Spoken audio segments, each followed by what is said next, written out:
हम लोग जब आए थे तो हमें लगा था कि राज्यपाल महोदय का अभिभाषण होगा और उसमें बिहार की जनता की उम्मीदें होंगी, आकांक्षाएं होंगे, सपने होंगे और साल भर से जनता जिन सवालों को लेकर के जूझ रही है उसको हल करने के कुछ उपाय होंगे।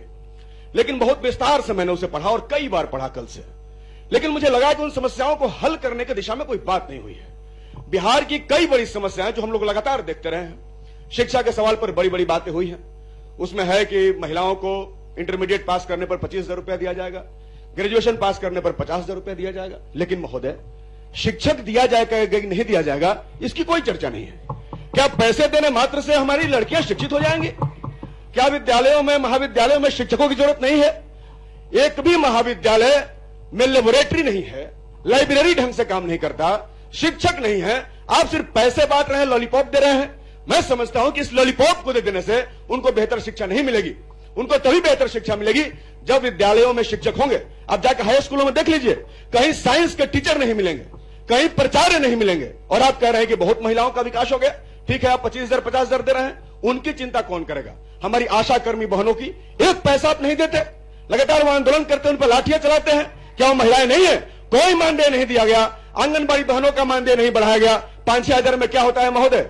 क्या होता है 5-6 हजार में? सहायिकाओं को पैसा नहीं दिया जाता। आज इस महंगाई के दौर में जहां 100 रुपए पेट्रोल हुआ है वहां उनका शोषण हो रहा है।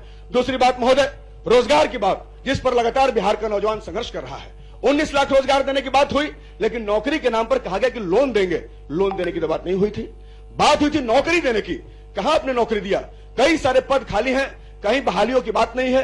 पूरा का पूरा अभिभाषण में नौकरी कहां है, इसको हम लोग खोजते जा रहे हैं। नौजवान सवाल पूछ रहा है कि भैया नौकरी मिलेगा कि नहीं मिलेगा? आप बताइए कहां नौकरी है, कहां नौकरी दे रहे हैं आप? यहां लगातार लोकतंत्र की हत्याएं हो रही हैं। अभी पिछले दिनों सोशल मीडिया को लेकर के फैसला बिहार पुलिस की तरफ से आया और कहा गया कि आप फेसबुक पर और सोशल मीडिया पर नहीं लिख सकते। क्यों नहीं लिख सकते? क्या बिहार के नौजवानों को, बिहार की जनता को असहमति का अधिकार नहीं है? और अगर उसको असहमति का अधिकार है तो क्या सोशल मीडिया पर वो अपनी असहमति को प्रकट नहीं कर सकता? आप कह रहे हैं कि आप आलोचना नहीं कर सकते। क्या माननीय विधायक, माननीय मंत्री, माननीय सांसद या किसी बड़े ऑफिसर की आलोचना अगर हम सोशल मीडिया के माध्यम से करते हैं तो ये कहां से गलत है? लेकिन सोशल मीडिया पर लिखने पर रोक लगा दिया गया और कहा गया कि अगर सोशल मीडिया पर लिखिएगा तो आपके ऊपर कार्रवाई हो जाएगी। अभी कहा गया कि धरना प्रदर्शन करने वाले लोगों को सरकारी नौकरी नहीं मिलेगी। महोदय, माननीय मुख्यमंत्री और तमाम यहाँ के जो नेता हैं, मैंने सुना है और बहुत गर्व से वो लोग कहते हैं कि वो जेपी आंदोलन की उपज है। बहुत आंदोलन हुआ था उस दौर में, हम भी जेपी आंदोलन को हमने पढ़ा है, लेकिन उस समय भी धरना प्रदर्शन हुआ।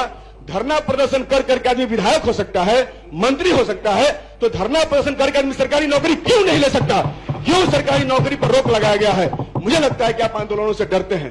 जिस तरीके से लाठीचार्ज करते हैं, जिस तरीके से दरोगा अभ्यर्थियों पर लाठीचार्ज किया गया, जिस तरीके से शिक्षकों पर लाठीचार्ज किया गया, जिस तरीके से कर्मचारियों पर लाठीचार्ज किया गया और लगातार हनन हो रहा है, महोदय मुझे थोड़ा सा वक्त दिया जाए। सही बात है, हम लोग नए सदस्य हैं, तो नए सदस्यों को अगर सिखा रहे हैं तो थोड़ा बोलने का भी मौका दीजिए और थोड़ा सा बोलने का भी मौका महोदय हम लोग को दिया जाए। आप लोग चाहेंगे तो हम लोग आगे बढ़ेंगे। हम चाहते हैं कि आप हमें भी बोलने का मौका दीजिए। तो महोदय, मैं ये कह रहा हूं कि बिहार की सरकार भी मोदी सरकार की तर्ज पर यहां लोकतंत्र की हत्या कर रही है। वहां किसानों के पांव में कीले ठोके जा रहे हैं और यहां धरना प्रदर्शन लगाया जा रहा है। मैं साफ तौर पर लाइव बिहार यूट्यूब पर सब्सक्राइब और फेसबुक पर लाइक जरूर करें।